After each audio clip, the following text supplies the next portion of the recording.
because Steve Carino told me, hey, find something that makes you stand out. I was wearing like a shamag around my waist because it just looked different, made me look tribal, sort of. He said, find something that complements that look. And I was scrolling through Etsy and I found Akuma beads, and that's what they were named. And like I said, I'm a Street Fighter mark. I was like, Akuma, yeah, that's my favorite character from Street Fighter. I'll get them. And I started to wear them. And then gradually they increased in size. And then I had a match with O'Shea Edwards in Mississippi, and it's something that compelled me at the end of this match. Like, this kid's gonna be something. It's a quality in him that I can't really put my finger on, but I just gave him the bees instinctively. It wasn't something that I planned to do. I just said, hey, you'll be able to take these places I'll never be able to take them to. So take them and make it your own thing. And it didn't really become a thing with bequeathing the bees to someone until I wrestled Timmy in Viral Pro Wrestling here in Georgia. And I gave him the bees before the match. And I said, I just came back from a torn Achilles. At that point, I was on my victory lap. I was just finishing things up. That's what I told myself. I gave him the bees and said, yo, I love you. You've always been the guy that I felt like, was going to be the future of what we do.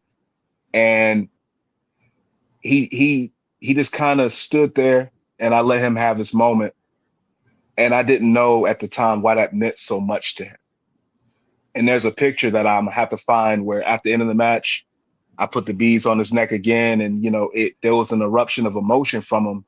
And that let me know there's something to this. There's a power in this that maybe I don't see because I just wore them for fashion, but maybe these people see. And then the next thing you know, you got Alex Kane, you got Jackson Drake, you got the Kenway, you got Merrick Donovan.